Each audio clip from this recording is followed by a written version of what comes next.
ہم کو روک نہ پائے گی جو حق کی راہ میں آئے گی، دیوار گرا دی جائے گی۔ ہم کو روک نہ پائے گی جو حق کی راہ میں آئے۔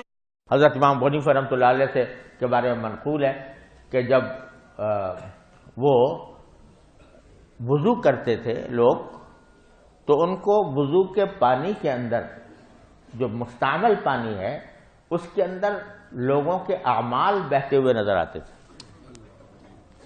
کہ یہاں پر اعوذ باللہ اس میں چوری نظر آ رہی ہے، اس میں جو ہے غیبت نظر آ رہی ہے، اس میں جھوٹ نظر آ رہا ہے، وہ چلتا ہوا نظر آتا تھا۔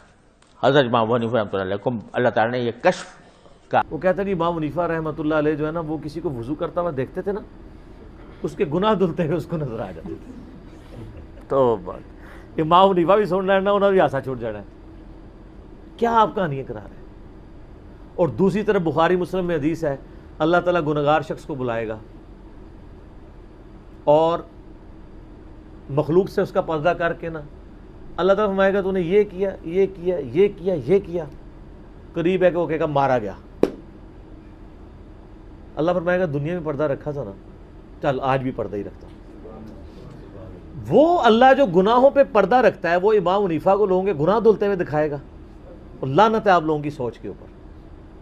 آپ بزرگوں کی بزرگی ثابت کرنے کے لیے اللہ کے اوپر جھوٹ باندھ رہے ہیں، ستار العیوب کے اوپر جھوٹ باندھ رہے ہیں، تو پھر ہم کیوں نہ کہیں کہ کتابوں کا خدا اور ہے اور بابوں کا اور۔ حضرت امام ابو حنیفہ رحمۃ اللہ علیہ کا واقعہ مشہور ہے کہ آپ کوفہ کی مسجد میں داخل ہوئے، آپ نے ایک نوجوان کو دیکھا وضو کر رہا تھا، اور اللہ تعالیٰ نے آپ کو بذریعہ کشف دکھایا کہ اس کے اعضاء کو دھوتے ہوئے کون سا گناہ اس کے اندر دھل رہا تھا۔ تو آپ نے فرمایا کہ نوجوان یہ گناہ نہ کیا کرو، تو اس نے کہا کہ میں اس سے توبہ کرتا ہوں۔ اسی طرح دوسرے سے فرمایا، تیسرے سے فرمایا، مشہور قصہ ہے۔ پہلی بات، یہ جو واقعہ ہے یہ حضرت مفتی تقی عثمانی صاحب نے یا مولانا ذکر رحمۃ اللہ علیہ نے اپنی طرف سے بیان نہیں کیا، بلکہ اس واقعہ کو مشہور صوفی بزرگ ولیوں کے پیشوا حضرت امام عبد الوہاب شعرانی رحمۃ اللہ علیہ نے المیزان الکبریٰ میں نقل کیا ہے، جلد نمبر 1 صفحہ نمبر 333۔ حضرت امام شعرانی رحمۃ اللہ علیہ کا اولیاء اللہ میں ایک خاص مقام ہے، اور آپ اولیاء اللہ کے احوال و واقعات سے بہت زیادہ واقف تھے۔ انہوں نے اپنی کتاب میں اس واقعہ کو نقل کیا ہے، اور ان کا اپنی کتاب میں اس واقعہ کو نقل کرنا انتہائی اہمیت کا حامل ہے۔ اگر کوئی شخص یہ کہے کہ وہاں پر تو اس واقعہ کی سند ہی نہیں ہے، تو اس کا پہلا جواب سنیے، امام شعرانی رحمۃ اللہ علیہ ولی ہیں، اور وہ ایک ولی کی کرامت نقل کر رہے ہیں، کشف نقل کر رہے ہیں، اور مصنفین اولیاء اپنے سے پہلے اولیاء کے واقعات کو، کرامات کو، احوال کو دوسرے لوگوں سے زیادہ جانتے ہیں، جس طرح کے محدثین کے احوال کو زیادہ جانتے ہیں، شارحین کے احوال کو زیادہ جانتے ہیں۔ اسی طرح اگر انہوں نے اس کو بغیر سند کے بھی نقل کر دیا ہے تب بھی اس کو آگے بیان کرنے میں کوئی حرج نہیں ہے۔ دوسری بات کہ یہ واقعہ ایک تاریخی چیز ہے، ایک منقبت کا واقعہ ہے، اس سے ہم کوئی حلال حرام کا مسئلہ مستنبط نہیں کر رہے، بلکہ اس کو امام ابو حنیفہ رحمۃ اللہ علیہ کی منقبت میں، شان میں ذکر کر رہے ہیں، اور ایسی چیزوں کے لیے، ایسی تاریخی چیزوں کے لیے سند کا صحیح ہونا ضروری نہیں ہے۔ تیسری بات، اگر کوئی مرزا کے چیلے کو کوئی چیز اعتراض زیادہ ہی تنگ کرے تو مرزے کا پمفلٹ 5B کھولے، اس میں اس نے حضرت علامہ ابن حجر عسقلانی کی فتح الباری کے حوالہ سے امام نسائی رحمۃ اللہ علیہ کے ایک واقعہ کی طرف اشارہ کیا ہے کہ دمشق کے لوگوں نے ان سے پوچھا تھا کہ حضرت معاویہ کی شان میں حدیث بیان کرو، تو انہوں نے فرمایا کہ فلاں حدیث کے علاوہ ان کی شان میں تو کوئی حدیث ہی نہیں ہے۔ تو ہمارا سوال یہ ہے، کیا تمہارے پاس حضرت علامہ ابن حجر اسقلانی سے لے کر حضرت امام نسائی تک صحیح سند موجود ہے؟ اگر تمہارے پاس موجود ہے تو پیش کریں، ورنہ بتائیں کہ تم نے اس بے سند واقعہ کو نقل کیوں کیا ہے۔ اگر اس سے اوپر کا کوئی حوالہ ہے تو وہ پیش کریں۔ حالانکہ یہ جو امام نسائی کے بارے میں کہانی گڑھی گئی ہے کہ ان کو دمشق کے ناصبیوں نے شہید کیا تھا، یہ بات بالکل غلط ہے۔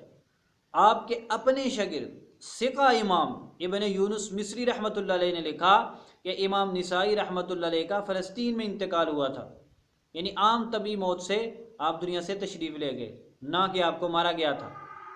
نمبر 4، انجینئر مرزا اپنے اکثر بیانوں میں کہتا رہتا ہے آئنسٹائن نے یہ کیا، نیوٹن نے یہ کیا، آئنسٹائن نے یہ کہا، نیوٹن نے یہ کہا۔ ہمارا سوال یہ ہے کہ یہ تو پتہ نہیں کتنے صدی پہلے لوگ گزرے ہیں، کیا تم سے لے کر آئنسٹائن نیوٹن تک کوئی سند ہے؟ ان واقعات کو، ان کی باتوں کو، ان کی ایجادات کو آنکھیں بند کر کے بغیر سند کے کیوں تسلیم کر لیتے ہو؟ صرف مسلمانوں کو پریشر میں رکھنے کے لیے؟ اچھا، یہ واقعہ ہے، اس کا تعلق ہے کشف کے ساتھ، اور کشف کا کیا مطلب ہے کہ اللہ تبارک و تعالی اپنے کسی ولی پر کسی غیبی چیز کو کھول دے۔ اب یہاں پر کشف کیا ہے کہ اس نوجوان نے وضو کیا، مثال کے طور پر اس کی آنکھوں سے گناہ نکل رہے تھے، اس کے منہ سے گناہ نکل رہے تھے۔ اب گناہ ایک مانوی چیز ہے، حسی چیز نہیں ہے، اس کا آنا جانا نکلنا یہ کس طرح ہے؟ یہ تو حدیث پاک میں بھی آتا ہے کہ جب بندہ ہاتھ دھوتا ہے اللہ ہاتھوں کے گناہوں کو نکال دیتے ہیں، کلی کرتا ہے اللہ چہرے کے گناہ ختم کر دیتے ہیں، چہرہ دھوتا ہے اللہ آنکھوں کے گناہ ختم کر دیتے ہیں، ان گناہوں کو نکال دیتے ہیں۔ تو ان کا نکلنا کس طرح ہوتا ہے؟ تو علماء نے اس کے مختلف جواب دیے ہیں۔ وہاں پر ایک جواب یہ بھی دیا ہے کہ جس طرح ایک ہمارا جہان ہے، حسی چیزوں کا جہان، جیسے ہم رجسٹر کو پکڑ سکتے ہیں، پینسل کو پکڑ سکتے ہیں، تپائی کو پکڑ سکتے ہیں، چیزوں کو پکڑ سکتے ہیں، محسوس کر سکتے ہیں، اسی طرح ان مانوی چیزوں کا بھی ایک جہان ہے۔ وہاں پر نیکی کا وجود ہے، بدی کا وجود ہے، گناہوں کا وجود ہے وغیرہ۔ تو اللہ تبارک و تعالی اس عالم کو، عالم مثال کو، جس میں مانوی چیزوں کا وجود نظر آتا ہے، اپنے ولیوں کے اوپر اس کو کچھ دیر کے لیے کھول دیتے ہیں۔ تو اس کو اللہ تعالیٰ نے امام ابو حنیفہ رحمۃ اللہ علیہ پر کھولا تھا، اور آپ اس عالم مثال میں جو ان چیزوں کے اجسام آپ کو نظر آ رہے تھے کہ فلاں گناہ دل رہا، فلاں گناہ دل رہا، تو یہ اللہ تعالیٰ نے آپ پر منکشف فرمایا تھا۔ اور کشف کا حجت ہونا یہ تو قرآن سے ثابت ہے، احادیث سے ثابت ہے، اور صحابہ کرام کے واقعات سے بھی ثابت ہے۔ اگر تم یہاں پر اعتراض کرو گے تو تمہیں بڑی جگہ پر اعتراض کرنا پڑے گا۔ صحیح مسلم شریف کے اندر ایک واقعہ آتا ہے، بڑا مشہور واقعہ ہے جریج راہب کا، کہ جب اس پر ایک فاحشہ عورت نے تہمت لگا دی تھی اور لوگوں نے آ کر جریج کو مارا تھا اور ان کی عبادت گاہ کو گرا دیا تھا، لمبا تفصیلی واقعہ آپ صحیح مسلم میں پڑھ سکتے۔ تو انہوں نے فرمایا مجھے چھوڑو میں نماز پڑھوں، انہوں نے نماز پڑھی۔ اب اس عورت نے زنا سے حاملہ ہونے کے بعد بچہ بھی جن دیا تھا۔ اب بچے کے پاس گئے اور جا کر اس کے پیٹ پر ہاتھ مارا اور فرمایا کہ بتا تیرا باپ کون ہے؟ تو وہ بچہ بالکل معصوم چھوٹا بچہ بولا، اس نے کہا کہ میرا باپ فلاں چرواہا ہے۔ اب ہمارے یہاں پر سوال یہ ہے کہ اس چیز کا تعلق غیب کے ساتھ ہے، یہ خالص غیبی خبر ہے۔ ایک دودھ پیتے معصوم بچے کو کس طرح پتہ چل گیا کہ میری ماں کے ساتھ زنا کرنے والا جریج نہیں فلاں راہب فلاں چرواہا ہے؟ کس طرح پتہ چل گیا؟ یہ اللہ نے اس کے دل میں بات ڈالی، یہ غیبی چیز اللہ تعالی نے اس پر کھولی ہے۔ اسی طرح اسی روایت کے اندر ایک دوسرے بندے کا واقعہ بھی بچے کا واقعہ بھی آتا ہے۔ اپنی ماں کا دودھ پی رہا ایک مرد گزرا بڑی شان و شوکت سے، اس کی ماں نے کہا یا اللہ میرے بیٹے کو اس جیسا بنا۔ بچے نے بولا، دودھ پیتا بچہ بولا نہ یا اللہ مجھے ایسا نہ بنانا۔ پھر ایک عورت گزری، لوگ اس کو کہہ رہے تھے تو زانیہ ہے، غلط ہے، فلاں، اس کو مار رہے تھے، اور وہ کیا کہہ رہی مجھے اللہ کافی ہے، بہترین کارساز ہے۔ تو کہا اس جیسا نہ بنانا میرے بچے کو۔ بچے نے فوراً کہا، دودھ پیتے بچے نے، مجھے اس جیسا بنا دے اللہ۔ تو پھر انہوں نے پوچھا کہ یہ تم نے کیا کیا؟ تو بچے نے کہا ماں تمہیں نہیں پتا وہ کون تھا پہلا آدمی؟ یہ میں اس کا خلاصہ بیان کر رہا ہوں۔ وہ پہلا آدمی تو ظالم تھا، اب ایک دودھ پیتے بچے کو کس طرح پتہ چلے گا کہ یہ گزرنے والا بندہ ظالم ہے؟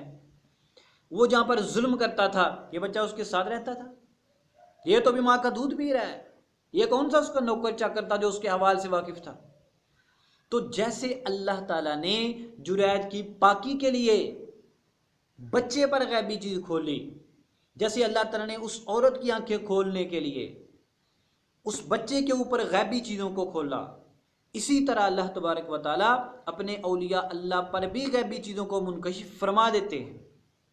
تو اسی طرح اللہ تعالیٰ نے حضرت امام ابو حنیفہ رحمۃ اللہ علیہ کے لیے بھی فرما دیا۔